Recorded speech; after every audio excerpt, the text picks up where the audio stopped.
arte è oggi divenuto uno strumento di cultura, poiché non offre delle tavole a colori, ma riproduce con fedeltà i colori delle grandi opere. Com'è possibile questo?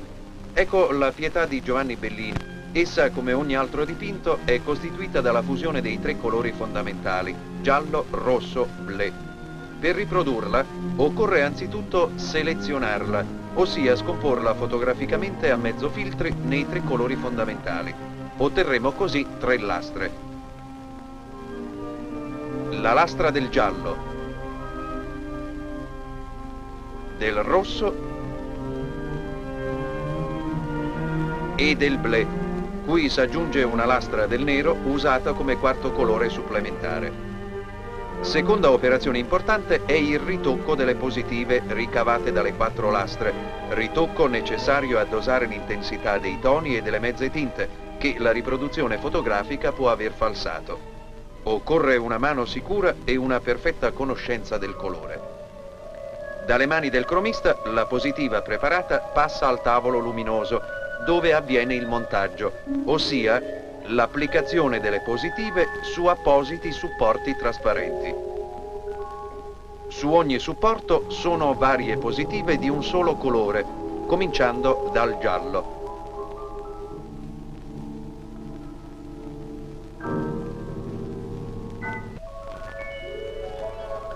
Successivamente, servendosi di un secondo supporto, il montatore applica le positive del rosso e qui è indispensabile la perfetta sovrapposizione.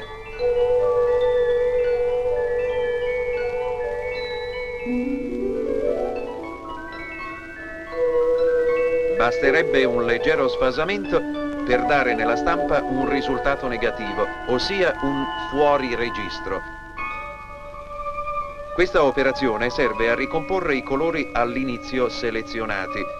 Così, riunendo giallo più rosso, ecco una prima composizione di tinte.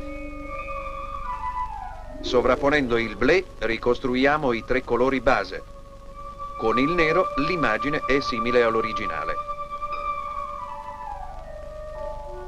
Su questo principio è basata la stampa, che nel nostro caso avviene con procedimento fotocalcografico.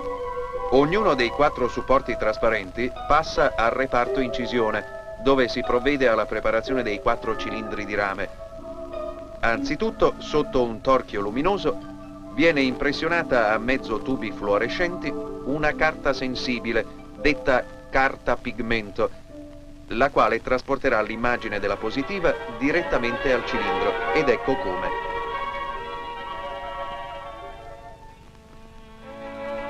Il foglio impressionato puntato in squadra viene applicato al rame con una operazione semplice, seppur delicata.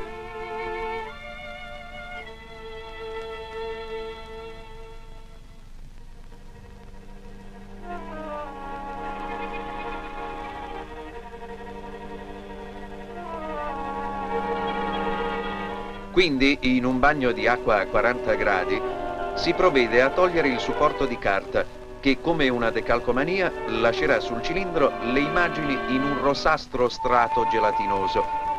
Sarà appunto questa gelatina che, a secondo dei suoi spessori, lascerà filtrare più o meno acido ad intaccare il rame. Mentre si continua nella preparazione delle altre tre carte pigmento, assistiamo all'incisione del primo cilindro, operazione basata esclusivamente sull'esperienza e sulla capacità dell'operatore. Brocche di ceramica versano con regolarità sul cilindro ruotante cloruro di ferro, che intaccherà il rame scavando in esso piccoli calamai, più o meno profondi a seconda delle tonalità del colore. È in questi calamai che si adagerà poi l'inchiostro di stampa.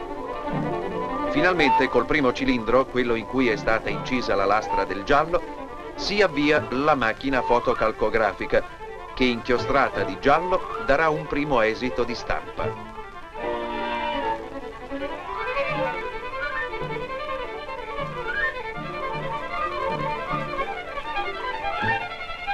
Nel frattempo si prepara con l'inchiostro rosso una seconda macchina, dove già è allogato il cilindro del rosso.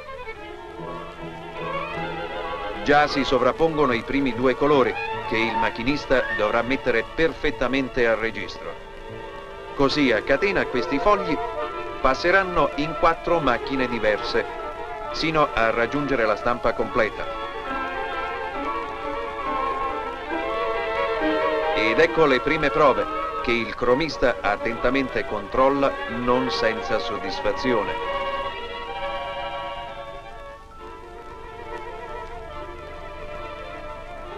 Rieccoci alla Pinacoteca di Brera, davanti al superbo originale. L'autrice del volume che comprenderà la sua riproduzione e un valente esperto di opere d'arte giudicano, confrontano, correggono le 1000 sfumature riprodotte nella piccola prova.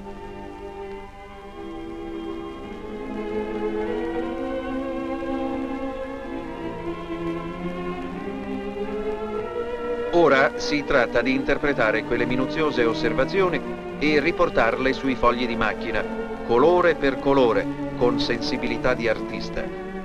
La stessa mano che all'inizio ha dosato le tonalità, ora corregge per riportare più tardi le modifiche sui cilindri.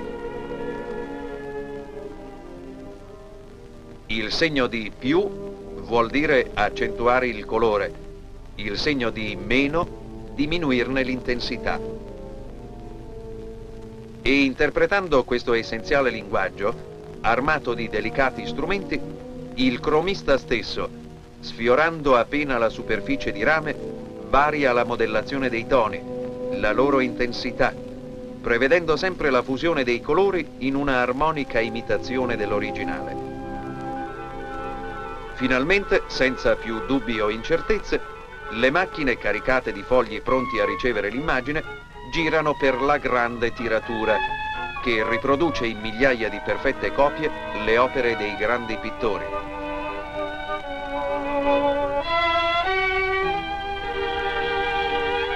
Ancora poche battute. Ancora una sosta nella grande legatoria per la confezione del volume. L'enorme lama spacca a mazzi i grossi fogli per rifilare ogni singola tavola.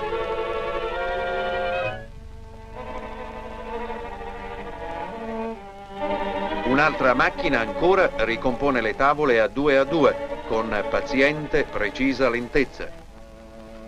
La cucitrice automatica lega finalmente il tutto, che dopo nuovi passaggi in altre macchine e in altre mani, è amorevolmente fasciato nella sua tipica veste.